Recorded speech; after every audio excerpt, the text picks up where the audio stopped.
Okay, good morning all student.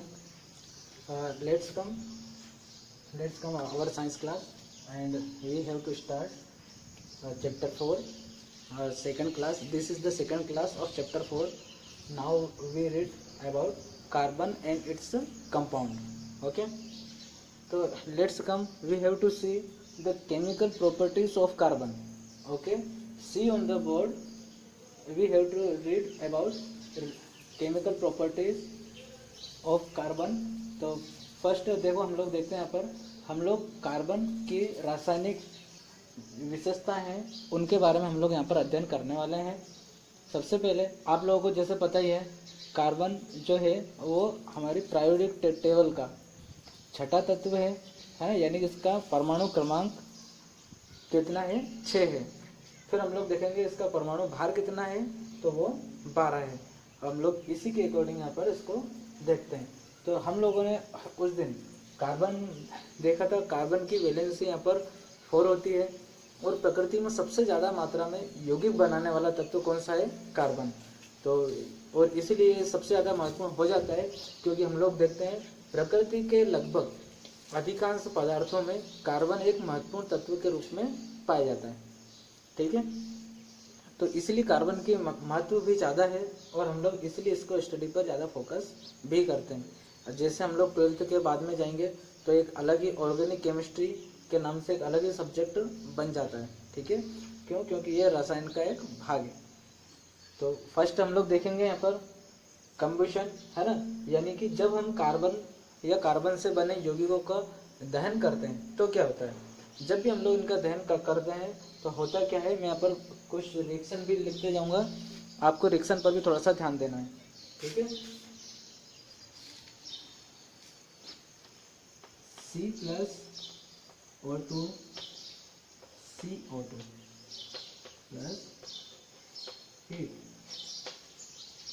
ठीक है, आप लोग रिएक्शन देखिए, कार्बन को जब भी हम लोग ऑक्सीजन की उपस्थिति में उसको जलाते हैं, दहन करते हैं, तो कार्बन डाइऑक्साइड गैस बनती है और साथ में हीट निकलती है। तो हमको ये जो रिएक्शन है इसका हमको थोड़ा सा ध्यान रखना है। ठीक, यदि हम लोग और कंपाउंड्स को देखें, जैसे कि CH4 प्लस O2, ओके, तो हम लोग देखेंगे क्या क्या क्या बन सकता है यहाँ पर, CO2 plus H2O plus heat. देखिए अब लोग दूसरी रिएक्शन, जैसे ये सीधा कार्बन ही था जिसको हम लोगों ने ऑक्सीजन की उपस्थिति में जलाया, तो कार्बन डाइऑक्साइड गैस बनती है और हीट निकलती है। फिर हम लोग देखते हैं मीथेन, है ना, मीथेन गैस को यदि हम लोग इसमें जलाते हैं ऑक्सीजन की उपस्थिति में, तो वहाँ पर भी कार्बन डाइऑक्साइड गैस बनती है ना, जल वाष्प के रूप में निकलता है, और साथ में हीट या एनर्जी उत्पन्न होती है। तो फर्स्ट हम लोगों ने देख लिया कि इसकी कार्बन की प्रॉपर्टीज़ क्या है। इसकी प्रॉपर्टीज़ है कि जब भी हम लोग इसका दहन करते हैं तो ये ऑक्सीजन के साथ जलकर कार्बन डाइऑक्साइड गैस तथा हीट या एनर्जी रिलीज करता है। ठीक है, और इसी हीट का हम लोग अपने दैनिक कार्यों में यूज करते हैं। ठीक, फिर हम लोग दूसरा देखेंगे oxidation. The second properties of carbon is oxidation. Okay,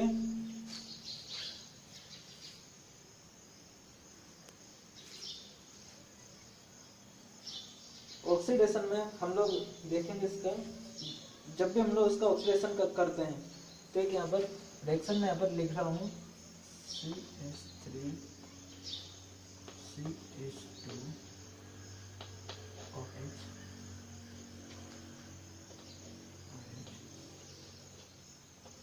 के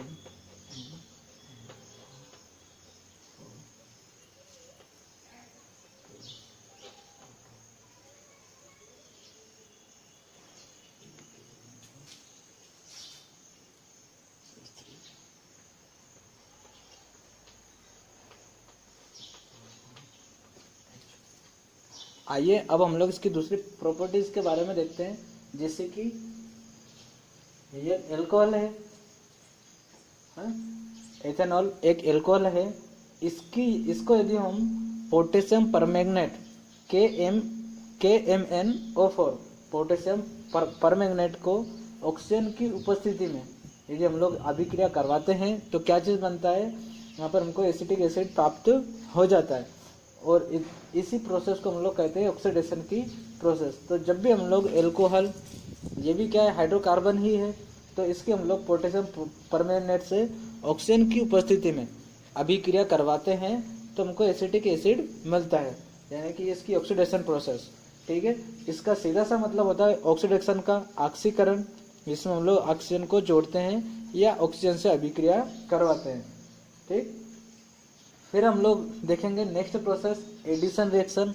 तो एडिशन रिएक्शन में क्या चीज़ होता है वो हम लोग देखने वाले हैं। ओके, तो आइए हम लोग देखते हैं इसको।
देखिए, इसमें हम लोग यदि एडिशन रिएक्शन, यदि इसके साथ हम लोग देखते हैं एडिशन रिएक्शन को, तो आप लोग इसको गौर से देखिए। ये क्या है, ये एक हाइड्रोकार्बन है, और यहाँ पर R का मतलब CH2 ग्रुप से होता है। ठीक है, R = CH2 ग्रुप, ये हाइड्रोकार्बन का ग्रुप है जिसको हम लोग जोड़ते जाते हैं और नए तत्व बनने लगते हैं। तो हम लोग देखिए, यदि हम लोग निकिल उत्प्रेरक की उपस्थिति में, क्या है, निकिल R कैटेलाइस्ट है, निकिल यहाँ पर क्या है, कैटेलिस्ट है। तो हम लोग निकिल की उपस्थिति में यदि हम लोग हाइड्रोकार्बन की अभिक्रिया, है ना, हाइड्रोजन से यदि करवाते हैं तो जो क्या अभी अनसेचुरेटेड है, क्योंकि इसमें द्विबंध है, डबल बॉन्ड पाया जाता है, तो ये क्या असंतृप्त प्रकार का हाइड्रोकार्बन है। और यदि हम लोग हाइड्रोजन को इसमें यदि हम लोग ऐड करेंगे निकिल उत्प्रेरक की उपस्थिति में, निकिल कैटेलाइसिस्ट की उपस्थिति में, तो ये संतृप्त हाइड्रोकार्बन में बदल जाता है। ठीक है, तो आप लोग यहाँ पर रिएक्शन देख सकते हैं, ये रिएक्शन आपको यहाँ पर दिख रही होगी। ठीक है, और जब भी ऐसा किसी भी प्रकार का हाइड्रोकार्बन, चाहे वो डबल बॉन्ड हो चाहे ट्रिपल बॉन्ड हो, यदि उसके हम लोग निकिल उत्प्रेरक की उपस्थिति में हाइड्रोजन से अभिक्रिया करवाते हैं तो हमको वो संतृप्त हाइड्रोकार्बन मिल जाते हैं और हम इसमें फिर और ज़्यादा ऐड नहीं कर सकते। ठीक है, तो हम लोग देखते हैं इसको। एक नेक्स्ट जो इसकी प्रोसेस है,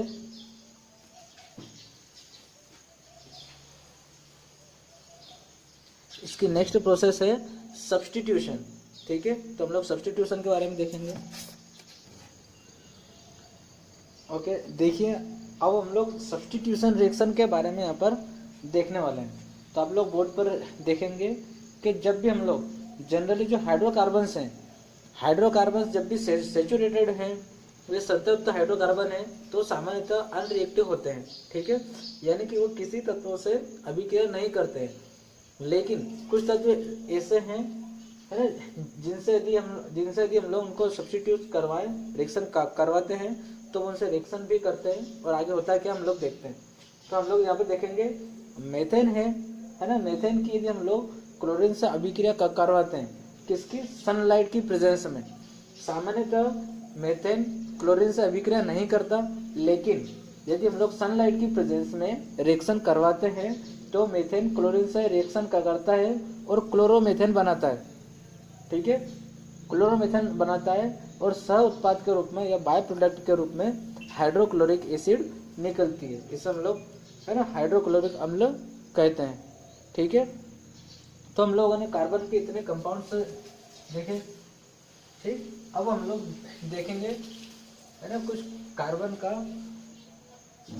और भी हम लोग देखने वाले हैं।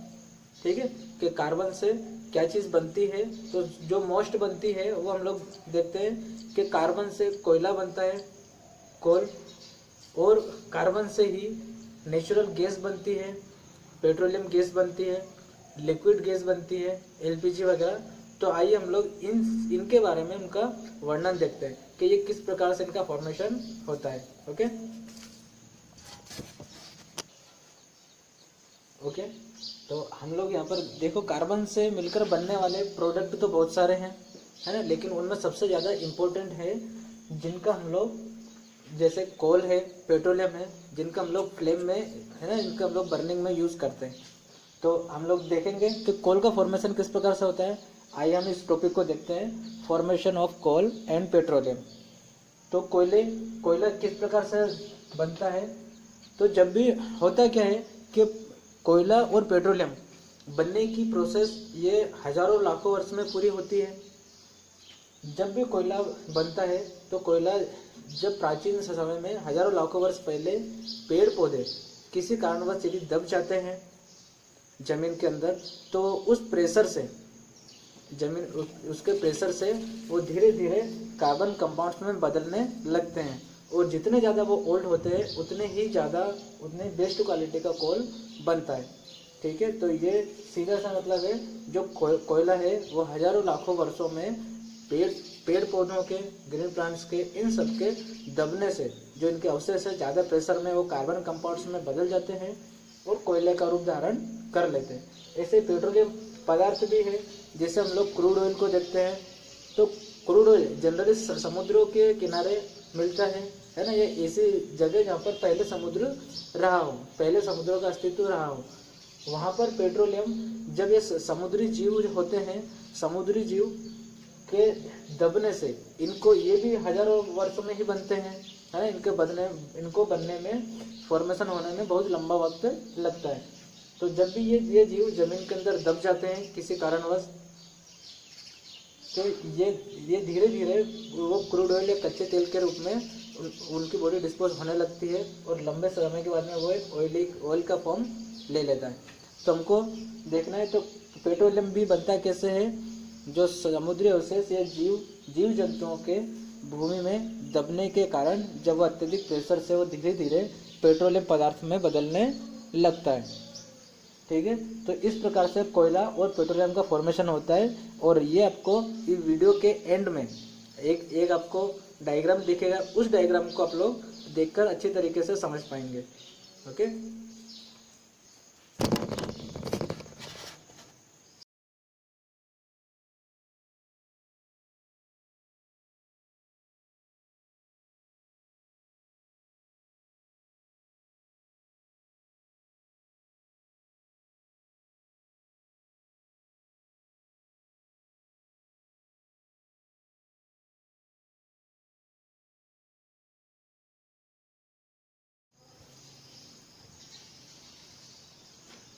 okay, good morning all student.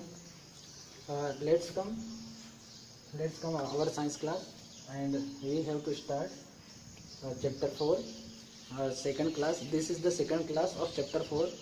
Now we read about carbon and its compound. Okay, so let's come, we have to see the chemical properties of carbon. Okay, see on the board, we have to read about chemical properties of carbon. तो first देखो, हम लोग देखते हैं यहाँ पर, हम लोग कार्बन की रासायनिक विशेषताएं हैं उनके बारे में हम लोग यहाँ पर अध्ययन करने वाले हैं। सबसे पहले आप लोगों को जैसे पता ही है, कार्बन जो है वो हमारी प्रायोगिक टेबल का छठा तत्व है ना, यानी कि इसका परमाणु क्रमांक कितना है, 6 है। फिर हम लोग देखेंगे इसका परमाणु भार कितना है, तो वो 12 है। हम लोग इसी के अकॉर्डिंग यहाँ पर इसको देखते हैं।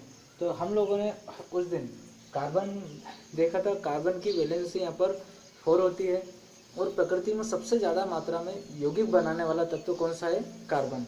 तो और इसीलिए ये सबसे ज़्यादा महत्वपूर्ण हो जाता है, क्योंकि हम लोग देखते हैं प्रकृति के लगभग अधिकांश पदार्थों में कार्बन एक महत्वपूर्ण तत्व के रूप में पाया जाता है।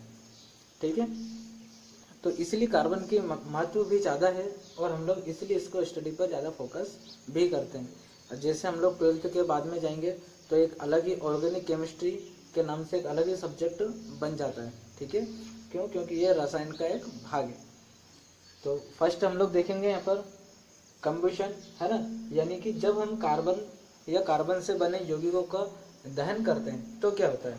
जब भी हम लोग इनका दहन करते हैं तो होता क्या है, मैं यहाँ पर कुछ रिएक्शन भी लिखते जाऊंगा, आपको रिएक्शन पर भी थोड़ा सा ध्यान देना है। ठीक है, C plus O2 CO2 plus heat.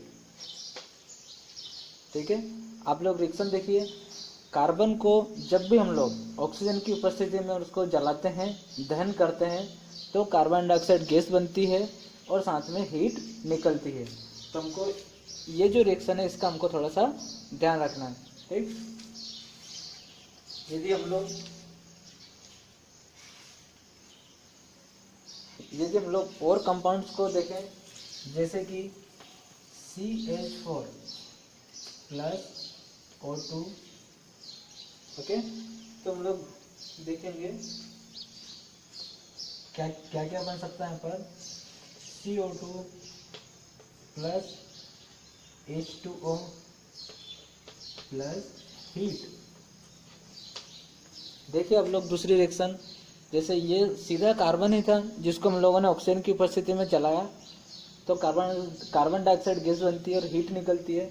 फिर हम लोग देखते हैं मीथेन, है ना, मीथेन गैस को यदि हम लोग इसमें जलाते हैं ऑक्सीजन की उपस्थिति में, तो वहाँ पर भी कार्बन डाइऑक्साइड गैस बनती है ना, जल वाष्प के रूप में निकलता है और साथ में हीट या एनर्जी उत्पन्न होती है। तो फर्स्ट हम लोगों ने देख लिया कि इसकी कार्बन की प्रॉपर्टीज़ क्या है। इसकी प्रॉपर्टीज़ है कि जब भी हम लोग इसका दहन करते हैं तो ये ऑक्सीजन के साथ जलकर कार्बन डाइऑक्साइड गैस तथा हीट या एनर्जी रिलीज करता है। ठीक है, और इसी हीट का हम लोग अपने दैनिक कार्यों में यूज करते हैं। ठीक, फिर हम लोग दूसरा देखेंगे oxidation. The second properties of carbon is oxidation. Okay,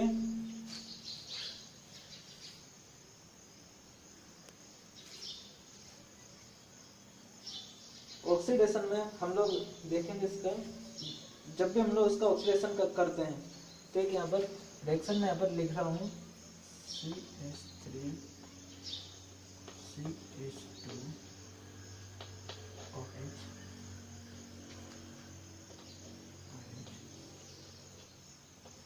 के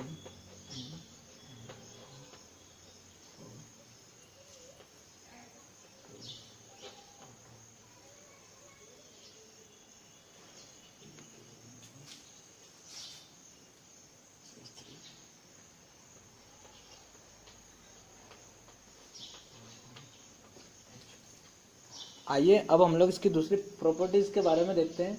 जैसे कि ये एल्कोहल है, एथेनॉल एक एल्कोहल है।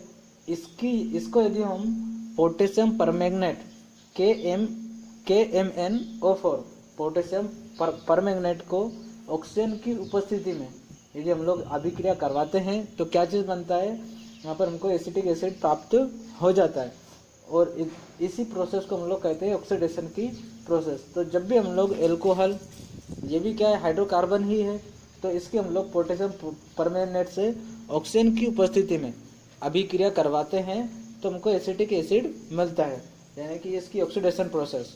ठीक है, इसका सीधा सा मतलब होता है ऑक्सीडेशन का ऑक्सीकरण, जिसमें हम लोग ऑक्सीजन को जोड़ते हैं या ऑक्सीजन से अभिक्रिया करवाते हैं। ठीक, फिर हम लोग देखेंगे नेक्स्ट प्रोसेस एडिशन रिएक्शन। तो एडिशन रिएक्शन में क्या चीज़ होता है वो हम लोग देखने वाले हैं। ओके, तो आइए हम लोग देखते हैं इसको।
देखिए इसमें हम लोग यदि एडिशन रिएक्शन, यदि इसके साथ हम लोग देखते हैं एडिशन रिएक्शन को, तो आप लोग इसको गौर से देखिए।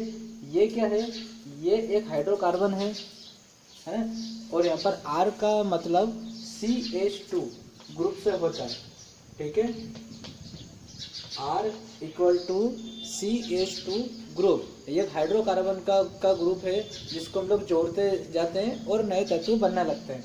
तो हम लोग देखिए, यदि हम लोग निकिल उत्प्रेरक की उपस्थिति में, क्या है, निकिल R कैटेलाइस्ट है, निकिल यहाँ पर क्या है, कैटेलिस्ट है। तो हम लोग निकिल की उपस्थिति में यदि हम लोग हाइड्रोकार्बन की अभिक्रिया है ना हाइड्रोजन से यदि करवाते हैं, तो जो क्या अभी अनसेचुरेटेड है, क्योंकि इसमें द्विबंध है, डबल बॉन्ड पाया जाता है, तो ये क्या असंतृप्त प्रकार का हाइड्रोकार्बन है। और यदि हम लोग हाइड्रोजन को इसमें यदि हम लोग ऐड करेंगे निकिल उत्प्रेरक की उपस्थिति में, निकिल कैटेलाइसिस की उपस्थिति में, तो ये संतृप्त हाइड्रोकार्बन में बदल जाता है, ठीक है। तो आप लोग यहाँ पर रिएक्शन देख सकते हैं, ये रिएक्शन आपको यहाँ पर दिख रही होगी, ठीक है। और जब भी ऐसा किसी भी प्रकार का हाइड्रोकार्बन, चाहे वो डबल बॉन्ड हो चाहे ट्रिपल बॉन्ड हो, यदि उसकी हम लोग निकिल उत्प्रेरक की उपस्थिति में हाइड्रोजन से अभिक्रिया करवाते हैं, तो हमको वो संतृप्त हाइड्रोकार्बन मिल जाते हैं और हम इसमें फिर और ज़्यादा ऐड नहीं कर सकते, ठीक है। तो हम लोग देखते हैं इसको। एक नेक्स्ट जो इसकी प्रोसेस है,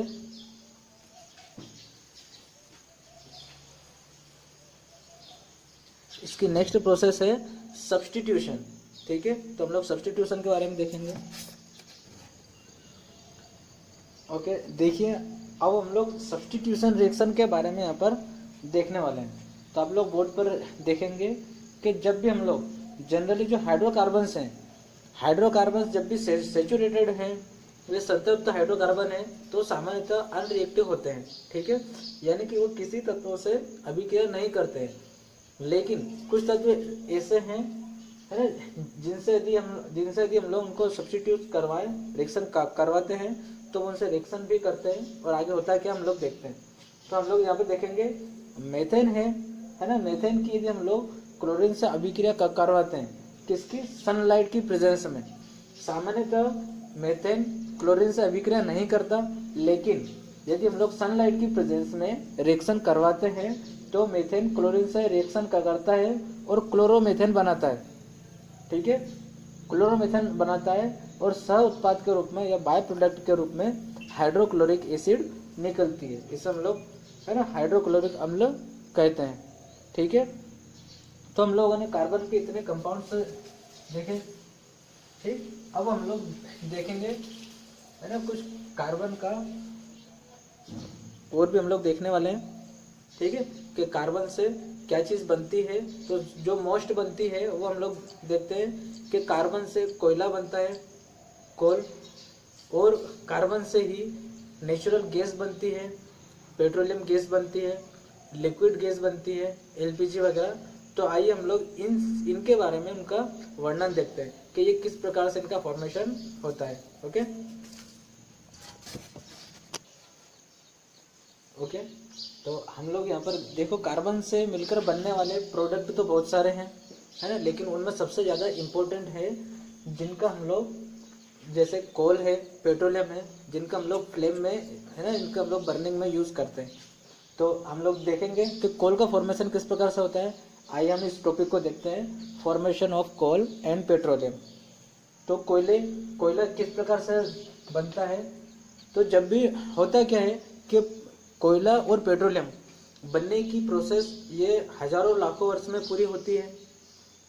जब भी कोयला बनता है तो कोयला, जब प्राचीन समय में हजारों लाखों वर्ष पहले पेड़ पौधे किसी कारणवश यदि दब जाते हैं जमीन के अंदर, तो उस प्रेशर से जमीन, उसके प्रेशर से वो धीरे धीरे कार्बन कंपाउंड्स में बदलने लगते हैं, और जितने ज़्यादा वो ओल्ड होते हैं उतने बेस्ट क्वालिटी का कोल बनता है, ठीक है। तो ये सीधा सा मतलब है, जो कोयला है वो हजारों लाखों वर्षों में पेड़ पौधों के, ग्रीन प्लांट्स के, इन सब के दबने से, जो इनके अवशेष है, ज़्यादा प्रेशर में वो कार्बन कंपाउंड्स में बदल जाते हैं और कोयले का रूप धारण कर लेते हैं।